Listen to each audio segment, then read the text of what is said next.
पिछली वीडियो में हमने वायुमंडलीय दाब के बारे में देखा। अब हम लोग देख रहे हैं उत्प्लावक बल कि उत्प्लावक बल क्या है।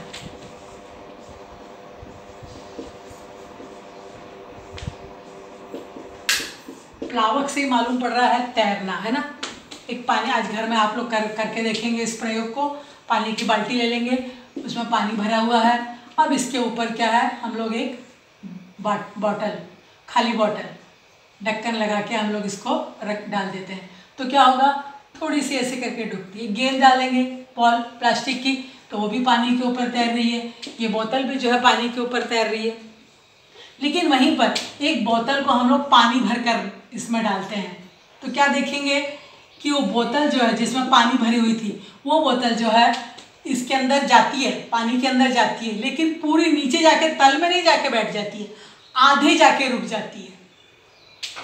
यानी यहाँ पर ना वो नीचे जा रही है ना ऊपर जा रही है। पानी से भरी हुई बोतल को करके देखेंगे, यानी उस समय यहाँ पर नीचे की ओर उसको क्या कर रहा है, एक गुरुत्वीय बल खींच रहा है, अपनी ओर खींच रहा है नीचे की ओर तल में बैठने के लिए। लेकिन वहीं पर उसी समय विपरीत दिशा की ओर एक बल प्रयुक्त हो रहा है, हाँ, जो उसको नीचे डूबने नहीं दे रहा है। इसे ही क्या कहते हैं, जो ऊपर की ओर जो बल खींच रहा है उसी को कहते हैं उत्प्लावक बल।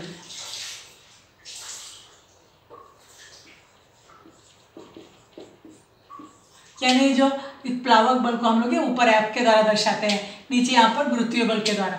तो समझ रहा है आपको उत्प्लावक बल हम लोग किसको कहते हैं, कि यहाँ पर नीचे गुरुत्वीय बल उसको खींच रहा है भरी हुई पानी की बोतल को नीचे की ओर ले जाने के लिए। लेकिन उसी समय एक ऊपर से एक बल उसके ऊपर क्रियाशील हो रहा है, प्रयुक्त हो रहा है, जो उसको ऊपर की ओर खींच रहा है, और जिसके कारण वो बोतल जो है पानी में डूबने नहीं पा रही है, ना ऊपर जाने पा रही है, ना ऊपर जाने पा रही है, ना नीचे जाने पा रही है।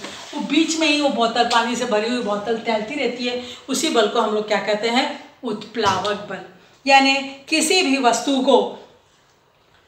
वस्तु को पानी या द्रव में ऊपर ले जाने वाली, वस्तु को ऊपर दिशा की ओर प्रयुक्त करने वाली, यानी कोई भी वस्तु है उसको पानी में डुबाओ या द्रव में डुबाओ, तो उस वस्तु को ऊपर की ओर ढकेलने वाले बल को हम लोग क्या कहते हैं, उत्प्लावक बल कहते हैं। अभी आपने कभी देखा है कुएं से पानी निकालते, गाँव वगैरह में गए हैं तो हम लोग पानी निकालते हैं, देखो बाल्टी और रस्सी छोड़ते हैं, तो जब तक बाल्टी पानी के अंदर डूबी रहती है हम लोग आराम से खींचते हैं। लेकिन जैसे बाल्टी पानी के बाहर निकली तब हम लोग को उठाना, निकालना, खींचना हम लोग को बड़ा मुश्किल पड़ जाता है।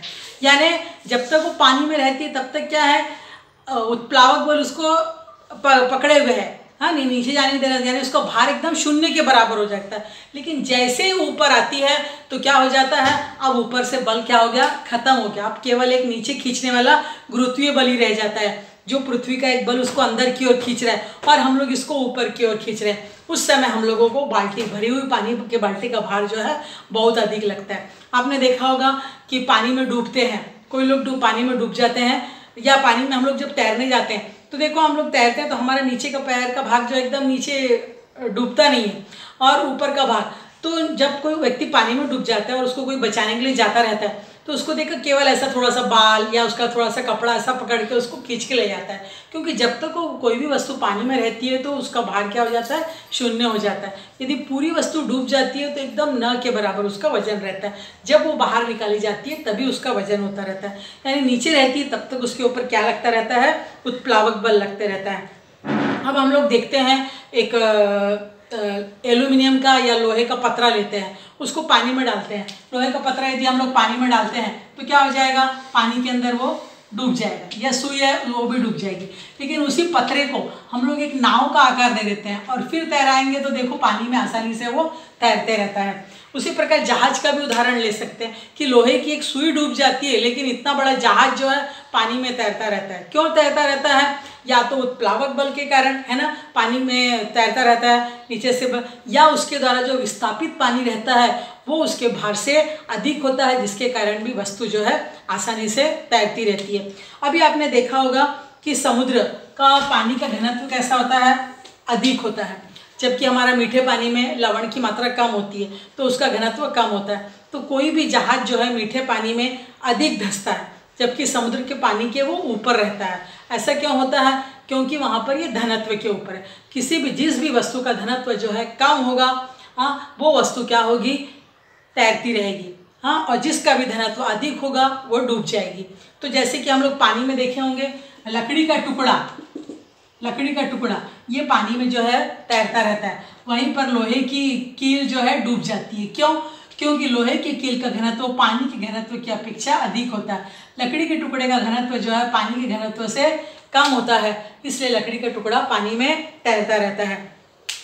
अब यहीं पर यानी इसका मतलब क्या है कि किसी भी, जैसे यदि एक और उदाहरण ले सकते हैं, घर में हम लोग एक गिलास लेंगे, उसमें पानी लेके उसमें नींबू डालेंगे, एक सग्गा नींबू, नहीं बिना कटा हुआ नींबू उसमें डालेंगे तो पानी में क्या होता है, वो डूब जाता है।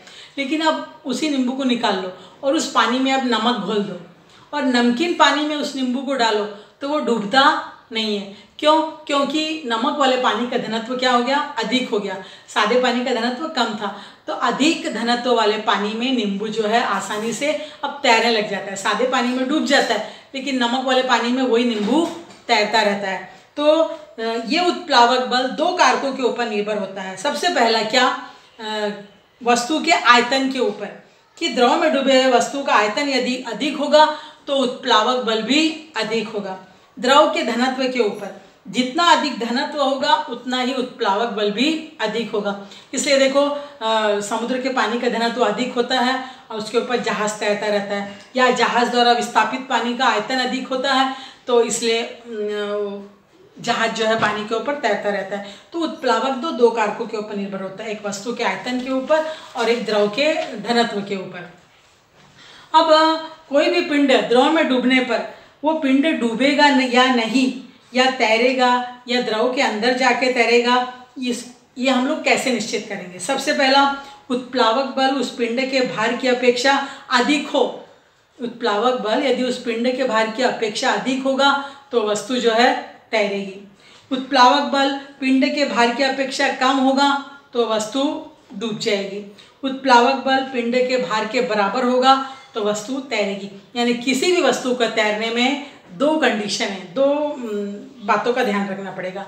या तो उस वस्तु के भार से उत्प्लावक बल अधिक होना चाहिए, पहला।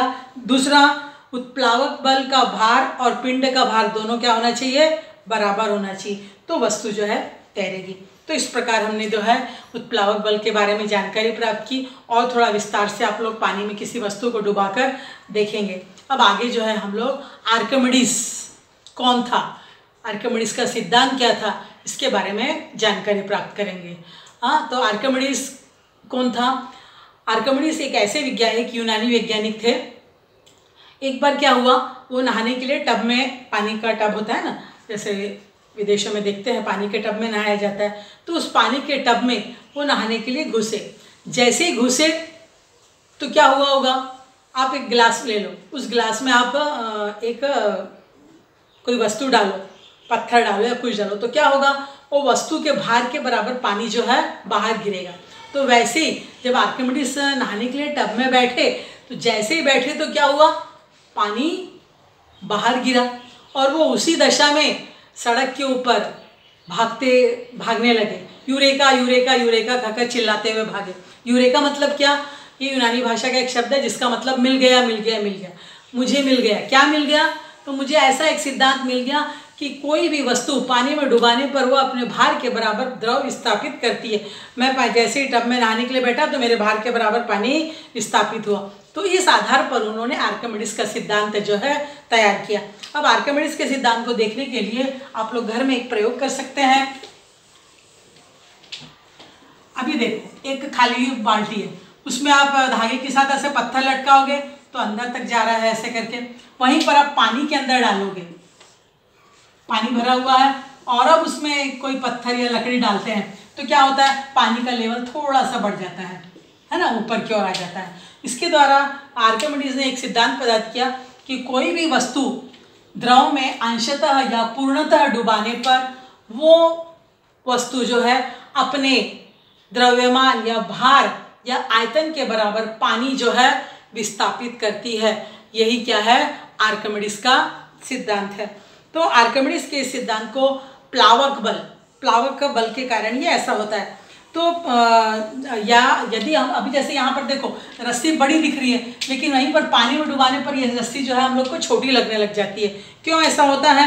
क्योंकि उत्प्लावक बल के कारण जो है उसका जो भार होता है, जो वजन होता है, वो क्या हो जाता है? कम हो जाता है। तो किसी भी वस्तु को तरल द्रव के अंदर अंशतः या पूर्णतः डुबाते हैं तो उसी समय वो अपने वस्तु जो है अपने भार के बराबर द्रव विस्थापित करती है। क्यों विस्थापित करती है?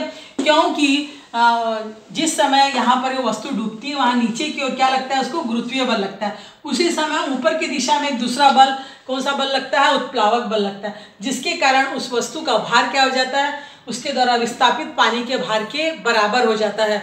हाँ, ये ऐसा जो है किसने बताया? आर्किमिडीज नामक वैज्ञानिक ने, कि वस्तु द्वारा विस्थापित किए गए तरल पदार्थ का भार उस वस्तु के भार के बराबर हो जाता है। यानी उस वस्तु के द्वारा जो विस्थापित किया गया द्रव है उस वस्तु के भार के बराबर होता है। तो यही क्या है? उत्प्लावक बल है।